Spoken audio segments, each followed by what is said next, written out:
Hello everyone, welcome to साहित्य ज्ञान गौरव। तो दोस्तों, आज हम रामधारी सिंह दिनकर रश्मि रथी पढ़ेंगे।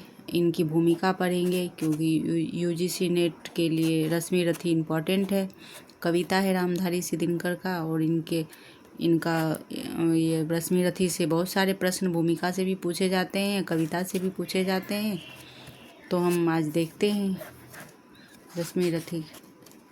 तो पहले तो ये दिनकर जी कवि के बारे में जानते हैं।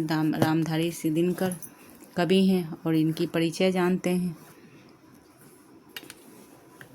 तो इनकी परिचय देखिए इस प्रकार से है। रामधारी सिंह दिनकर, इनका राष्ट्रकवि दिनकर जी, इनको राष्ट्रकवि कहा गया है। राष्ट्रकवि हैं ये, और छायावादोत्तर कवियों की पहली पीढ़ी के कवि थे। और एक और इनकी कविताओं में ओज, विद्रोह, आक्रोश और क्रांति की पुकार है, जो तो दूसरी ओर कोमल सिंगारिक भावनाओं की अभिव्यक्ति है। वे संस्कृत, बंगला, अंग्रेजी और उर्दू के भी बड़े जानकार थे। उन्हें पद्म भूषण की उपाधि सहित साहित्य अकादमी पुरस्कार और ज्ञानपीठ पुरस्कार में सम्मानित किया गया है इनको। तो ये भी पूछा जाता है ये नेट में। तो ये अंग्रेजी, उर्दू के बड़े जानकार थे, और ये पद्म भूषण की उपाधि सहित साहित्य अकादमी पुरस्कार, ज्ञानपीठ पुरस्कार तीनों मिला है। तो फ्रेंड्स, इनकी परिचय हो गई। और आगे देखते हैं भूमिका रामधारी सिंह दिनकर जी के बारे में देखते हैं। रामधारी सिंह दिनकर तो पहले कवि के, जैसे कोई भी कविता या पाठ पढ़ते हैं तो पहले कवि जिन्होंने लिखा है उनकी परिचय जानना जरूरी होता है। तो देखते हैं, इससे भी प्रश्न आते हैं। तो 23 सितंबर 1908 को बिहार के मुंगेर जिले के सिमरिया नामक गांव में हुआ था। बिहार में। और शिक्षा मोकामा घाट के रेलवे हाई स्कूल तथा फिर पटना कॉलेज में हुई थी, जहां से इन्होंने इतिहास विषय तथा फिर पटना कॉलेज में विषय लेकर बीए की परीक्षा उत्तीर्ण की। और एक विद्यालय के प्रधानाचार्य, सब रजिस्ट्रार और जनसंपर्क के उप निर्देशक, भागलपुर विश्वविद्यालय के कुलपति, भारत सरकार के हिंदी सलाहकार आदि विभिन्न पदों पर रहकर इन्होंने अपनी प्रशासनिक योग्यता का परिचय दिया। 1924 में पाक्षिक छात्र सहोदर जबलपुर में प्रकाशित पहली कविता से साहित्यिक जीवन का आरंभ किया। तो दिनकर जी का पहली कविता क्या था? 1924 में। 1907-8 में इनका जन्म है। तो देखिए कौन कौन से कवि इनके साथ में हैं। तो ये हैं, ये क्या बोलते हैं, महादेवी वर्मा, ये बच्चन जी, और ये 1911 में अज्ञे का है। तो ये सब साथ में तो ये 3-4 कवि हैं। ये रामधारी सिंह दिनकर 5, इनका 8 है और उनका 5 है, और ये महादेवी वर्मा का। तो इस तरह से एक साथ कवियों का जो जिनका है उनको याद रखना है। और फिर प्रमुख पंक्तियां हैं। अब इनका क्या है? 1924 में पाक्षिक पत्र छात्र सहोदर, ये छात्र सहोदर पाक्षिक पत्र का प्रकाशित हुआ। पहली कविता इनकी साहित्य जीवन का आरंभ है। तो ये कहीं भी कोई भी प्रतियोगिता परीक्षा में पूछा जा सकता है। प्रमुख कृतियाँ कविता इनकी कौन कौन सी कविता हैं? तो रेणुका, हुंकार, रसबंती, कुरुक्षेत्र, सामधेनी, बापू, धूप और धुआं, रश्मि रथी, नील कुसुम, उर्वशी, परशुराम की प्रतीक्षा, कोयला और कवित्व, आहारे को हरिनाम आदि हैं। और गद्य में क्या है? इनकी कविता ये सब है और गद्य हैं।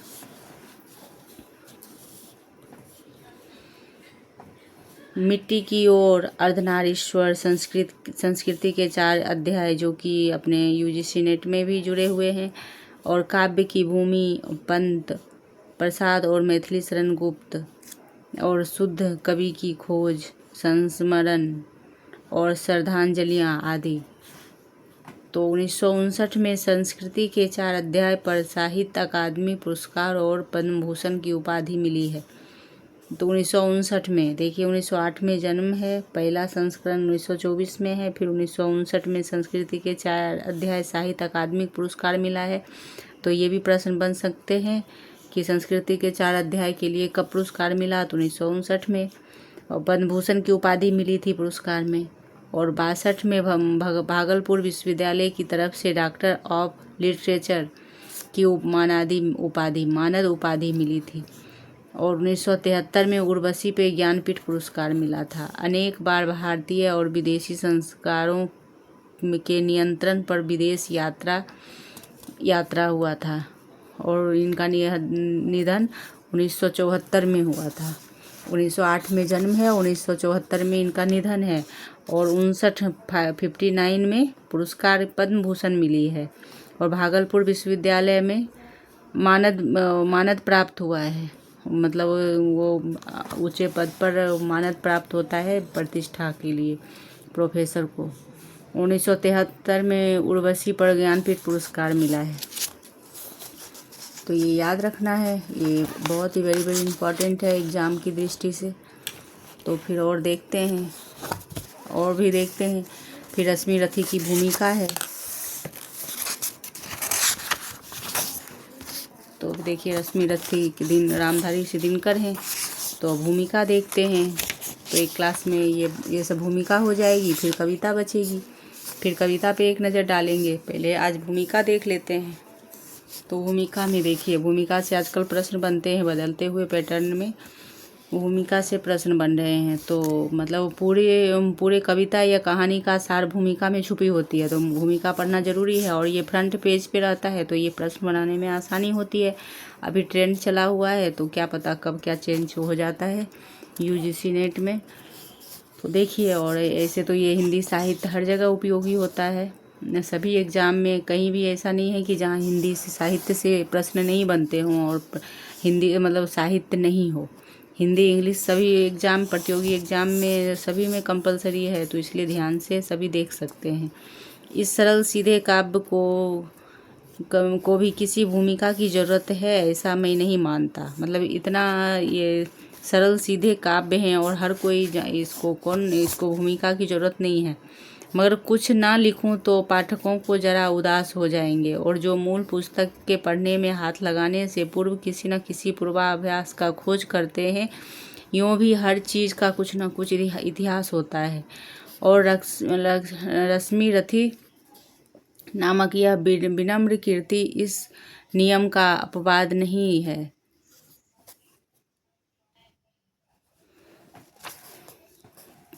तो फिर ये अपवाद नहीं है। बात यह है कि कुरुक्षेत्र की रचना कर चुकने के बाद ही मुझे यह भाव जगा कि मैं कोई ऐसा काव्य भी लिखूं जिसमें केवल विचारोत्तेजकता ही नहीं, कुछ कथा, संवाद और वर्णन का भी महात्म हो। और स्पष्ट ही यह उस मोह का उद्गार था जो मेरे भीतर उस परंपरा के प्रति मौजूद रहा, जिसके सर्वश्रेष्ठ प्रतिनिधि राष्ट्र कवि श्री मैथिली शरण गुप्त हैं। और इस परंपरा के प्रति मेरे बहुत से सहधर्मियों के क्या भाव हैं, इसमें भी अपरिचित नहीं हूँ, इससे भी मैं अपरिचित नहीं हूँ। मुझे यह भी पता है कि जिन देशों अथवा दिशाओं से आज हिंदी काव्य की प्रेरणा पार्सल से मोल या उधार मंगाई जा रही है वहाँ। तो फिर इसको यहाँ मुख्य पॉइंट है, इसको एक बार और देख लेते हैं कि बात यह है कि कुरुक्षेत्र की रचना कर चुकने के मुझे यह भाव जगा था, कोई ऐसा काव्य लिखूं जिसमें केवल विचारोत्तेजकता ही नहीं, कुछ कथा, संवाद और वर्णन का भी महात्म हो। स्पष्ट उस मोह उद्गार से मेरे भीतर उस परंपरा के प्रति रहा जिसके सर्वश्रेष्ठ प्रतिनिधि राष्ट्रकवि श्री मैथिली शरण गुप्त जी थे। और इनकी ये भी पहले राष्ट्रकवि हो चुके थे। महात्मा गांधी से इनकी उपाधि मिली थी राष्ट्रकवि की। तो प्रथम सर्वश्रेष्ठ प्रतिनिधि कवि मैथिली शरण गुप्त जी हैं, प्रथम सर्वश्रेष्ठ प्रतिनिधि राष्ट्रकवि हैं ये। तो इस परंपरा के प्रति मेरे बहुत ही सहधर्मियों के भाव हैं, और जिससे मैं मैं अपरिचित नहीं हूँ। मुझे यह भी पता है कि जिन देशों अथवा दिशाओं से आज हिंदी काव्य की प्रेरणा पार्सल से मोल या उधार मंगाई जा रही है, वहाँ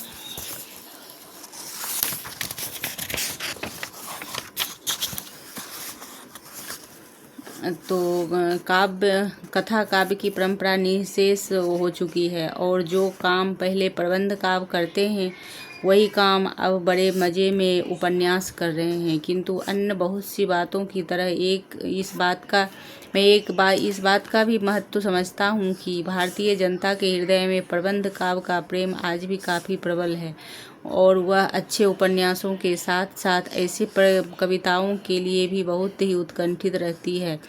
अगर हम इस सात्विक प्रेम की उपेक्षा कर दें तो मेरी तुच्छ सम्मति में हिंदी कविता के लिए यह कोई बहुत अच्छी बात नहीं होगी। परंपरा केवल वही मुख्य नहीं है जिसकी रचना बाहर हो रही है, कुछ वह भी प्रधान है जो हमें अपने पुरखों से विरासत में रूप में मिली है, जो निखिल भूखंड के साहित्य के बीच हमारे अपने साहित्य की विशेषता है, और जिसके भीतर हम अपने हृदय को अपनी जाति के हृदय के साथ आसानी से मिला सकते हैं। तो दोस्तों, ये इसमें क्या है, तो ये इसमें लाइन से ना AR में प्रश्न बनते हैं, तो इसमें देख लीजिए यहाँ क्या है। मेरी तुच्छ सम्मति नहीं है हिंदी कविता के लिए कोई बहुत अच्छी बात नहीं है। ये परंपरा केवल मुख्य है जिसकी रचना बाहर से नहीं हुई है, और बाहर और अपने भारत के उसकी वो कर रहे हैं कि कौन सी बाहर की सभ्यता और अपनी संस्कृति का दोनों का मेल कर रहे हैं कि दोनों में श्रेष्ठता किसकी है। जो निखिल भूखंड के साहित्य के बीच हमारे अपने साहित्य की विशेषता है, जिसके भीतर हम अपने हृदय को अपनी जाति के हृदय के साथ आसानी से मिला सकते हैं। अब जो निखिल भूखंड है ना, ये यहाँ से AR में प्रश्न बन सकते हैं, चाहे वो आता है ना 5 ऑप्शन में। निखिल भूखंड के साहित्य के बीच हमारे अपने साहित्य किससे लिया गया है, तो भारत भारती का भी ध्यान में आ जाएगा। ये लिया गया है रश्मि रथी से, ये ध्यान में रखना है कि अपने साहित्य विशेषता, इसके भीतर अपने हृदय को अपनी जाति के हृदय के साथ आसानी से मिला सकते। मगर कलाकारों की रुचि आज जो कथा काव्य की ओर नहीं जा रही है, उसका भी कारण है, और यह कि विशिष्टीकरण की प्रक्रिया में लीन होते होते कवि केवल चित्र चिंतन और विरल संगीत के धरातल पर आट की है, और जहाँ भी स्थूलता और वर्णन के संकट में फंसने का भय है, उस ओर कभी कल्पना जाना नहीं चाहती। लेकिन स्थूलता और वर्णन के संकट का मुकाबला किए बिना कथा काव्य लिखने वाले का काम नहीं चल सकता। कथा कहने में अक्सर ऐसी परिस्थिति आकर मौजूद हो जाती है जिनका वर्णन करना तो जरूरी होता, मगर वर्णन काव्यात्मकता में व्याघात डाले बिना निभ नहीं सकता। रामचरितमानस, साकेत और कामायनी के कमजोर स्थल इस बात के प्रमाण हैं कि विशेषतः कामायनीकार ने शायद इसी प्रकार के संकटों से बचने के लिए कथा सूत्र अत्यंत विरल कर देने की चेष्टा की है, किंतु यह चेष्टा सर्वत्र सफल नहीं हो सकी। तो देख लेना यहाँ पर है, ये कहाँ से प्रश्न बन जाएगा पता नहीं, तो इसलिए ध्यान रखना है। ये भूमिका है जिनका वर्णन करना जरूरी नहीं है, वर्णनात्मक आघात डालते हैं, जैसे रामचरित, साकेत और कामायनी के कमजोर। तो ये इसमें रश्मि रथी में आया है, इसका वर्णन है, स्थल इस बात का प्रमाण है विशेष। तो ये शब्द हैं। आजकल लोग बाज़ारों से ओट्स मतलब जई मंगा कर खाया करते हैं। आंशिक तुलना में यह गीत और मुक्तक का आनंद है, मगर कथा काव्य का आनंद खेतों में देसी पद्धति से जई उपजाने के आनंद के समान है। तो देखिए किससे किया है वर्णन ये कविता का, कि आजकल लोग बाज़ारों से ओट्स जई मंगा कर खाया करते हैं। आंशिक तुलना में यह गीत और मुक्तक का आनंद है। ओट्स का, जई का किसका है, गीत और मुक्तक का आनंद है। और इससे प्रश्न कहीं से भी घुमा के बना देंगे। मगर कथा काव्य का आनंद खेतों में देसी पद्धति से जई उपजाने के आनंद के समान है। यानी इस पद्धति से जई के दाने तो मिलते ही हैं, कुछ घास और भूसा भी हाथ आता है, कुछ लहलहाती हुई हरियाली देखने का भी सुख प्राप्त होता है, और हल चलाने में जो मेहनत पड़ती है उसे कुछ तंदुरुस्ती भी बनती है। फिर भी यह सच है कि कथा काव्य की रचना यदि अंत तक केवल दाहिने हाथ के भरोसे की जानी जा सकती है, तब मन उबने लगता है और प्रतिभा आगे बढ़ने से इनकार कर देती है। जब हमारा उपेक्षित बायां हाथ हमारी सहायता को आगे बढ़ाता है, मगर बेचारा बायां हाथ तो बायां ही ठहरा, वह चमत्कार तो क्या दिखलाएगी, कवि की कठिनाई का कुछ पर्दा भी खोल सकता है। देखिए बायां हाथ का कहाँ आया है, तो रश्मि रथी में की भूमिका से, ये ध्यान रखना है।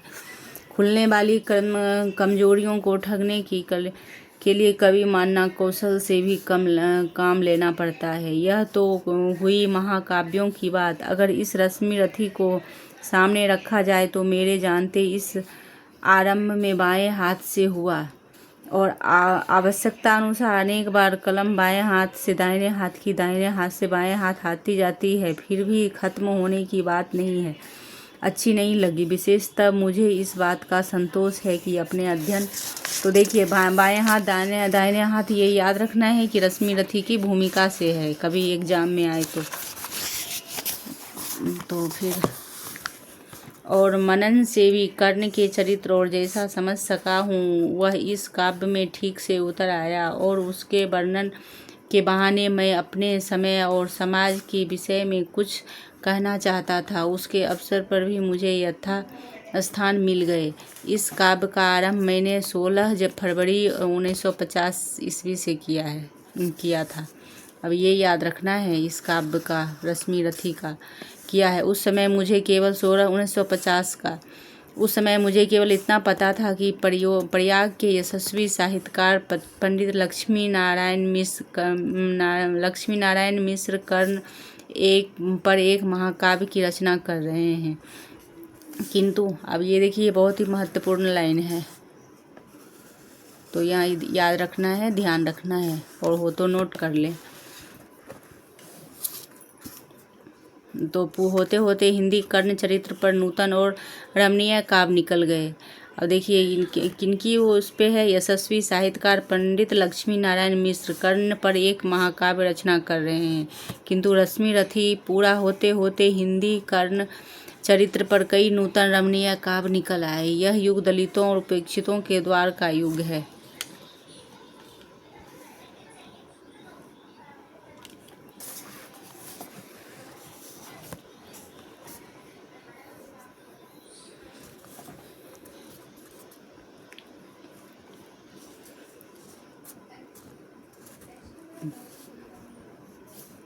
तो मानवता मुँह तो ये है, देखिए राष्ट्रीय भारतीय जागृत दलितों उपेक्षित का युग है। अतएव यह बहुत स्वाभाविक है कि राष्ट्र भारती के जागरूक कवियों का ध्यान उस चरित्र की ओर जाए जो हजारों वर्षों से हमारे सामने उपेक्षित एवं कलंकित मानवता का मूक प्रतीक बनकर खड़ा रहा। रश्मि रथी में स्वयं कर्ण के मुख से निकला है कि देखिए, मैं उनका आदर्श कहीं जो व्यथा न खोल सकेंगे, पूछेगा जग किंतु पिता का नाम ना बोल सकेंगे, जिनका निखिल विश्व में कोई कहीं ना अपना होगा, मन में लिए उमंग जिन्हें चिरकाल कल्पना होगा। तो ये कर्ण के मुंह से निकला हुआ है कविता में, उनका आदर्श कहीं जो व्यथा न खोल सकेंगे, पूछेगा जग किंतु पिता का नाम बोल सकेंगे। तो कर्ण चरित्र के उद्धार की चिंता इस बात का प्रमाण है कि हमारे समाज में मानवीय गुणों की पहचान बढ़ने वाली है और कुल और जाति का अहंकार विदा हो रहा है। आगे मनुष्य केवल उसी पद का अधिकार होगा जो उसके अपने सामर्थ्य और सूचित होता है, और उस पद का नहीं जो उसके माता पिता या वंश की देन है। इस प्रकार व्यक्ति अपने निजी गुणों के कारण जिस पद का अधिकारी है वह उसे मिलकर रहेगा, यहाँ तक कि उसके पिता माता के दोष भी उसमें कोई बाधा नहीं डाल सकेंगे। कर्ण चरित्र का उद्धार एक तरह से नई मानवता की स्थापना का ही प्रयास है, और मुझे संतोष है कि इस प्रयास में मैं अकेला नहीं, अपने अनेक सुयोग धर्मियों के साथ हूँ। कर्ण का भाग सचमुच बहुत दिनों के बाद जागा है। उसी का परिणाम है कि उसके पार जाने के लिए आज जलयान और जलयान तैयार हो रहा है। जहाज़ों के उस बेड़े में मेरी ओर से एक छोटी सी डोंगी है। तो ये कहाँ से लिखा गया देखिए, मुजफ्फरपुर, चैत्र रामनवमी से है और यहाँ पर है 16 फरवरी 1950 को। तो ये याद रखना है, विनीत तिनकर जी। और संवत 2009 है, संवत 2009 है और ये 1950 है, ये याद रखना। संवत 2009 है और 16 फरवरी 1950, या दोनों ही ध्यान रखना है, कभी क्या पूछ दे। तो फिर ये भूमिका हो गई समाप्त। तो आप क्लास को पॉज करके ऐसे रोक के और आप फिर से ध्यान से देख सकते हैं, मुख्य पॉइंट को रख सकते हैं, लिख सकते हैं। तो फ्रेंड्स, और देखते हैं कुछ पंक्ति कि क्या है सार में।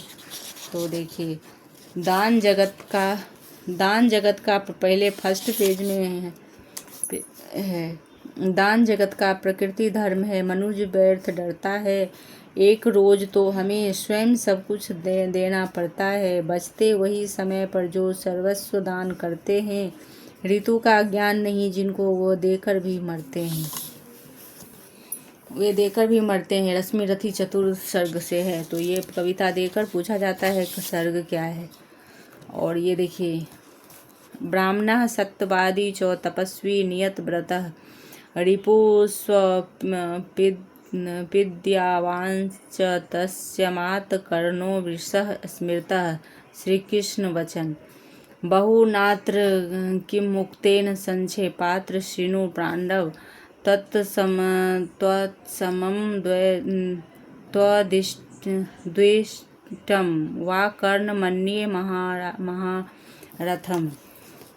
तो ये संस्कृत के शब्द श्री भगवान के मुख से है। और फिर ये है, हृदय का निष्कपट पावन क्रिया का, दलित तारक समुदारक क्रिया का, बड़ा बेजोड़ दानी था, सदृढ़ था, युधिष्ठिर कर्ण का अद्भुत हृदय था। रश्मि रथी सप्तम सर्ग, ये सप्तम सर्ग से है। और पहला ये रश्मि रथी, ये ध्यान में रखना, सप्तम सर्ग से कौन सा है। ये चतुर्थ सर्ग नहीं लगा देना यदि एग्जाम में आए, क्योंकि फर्स्ट पेज में है। पहले ये पूछ लिया तो ये भी पूछ सकता है सप्तम सर्ग, इसलिए शुरू के पेज में दिया हुआ है सारांश। और बाद में तो बहुत सारे पूरी कविता है। तो इस प्रकार देख लीजिए, 7 सर्ग है, भूमिका है, प्रथम सर्ग है, द्वितीय सर्ग है, तृतीय सर्ग है, चतुर्थ सर्ग, पंचम सर्ग, ये सप्तम सर्ग और चतुर्थ सर्ग का कविता। और ये पीछे आगे पर फर्स्ट पेज में ही दिया हुआ है, तो आप पढ़ सकते हैं। देखिए, फिर आगे नेक्स्ट क्लास में करेंगे ये कविता से। तो क्लास कैसी लगी तो देखो, रश्मि रथी सूतो व सुपुत्रो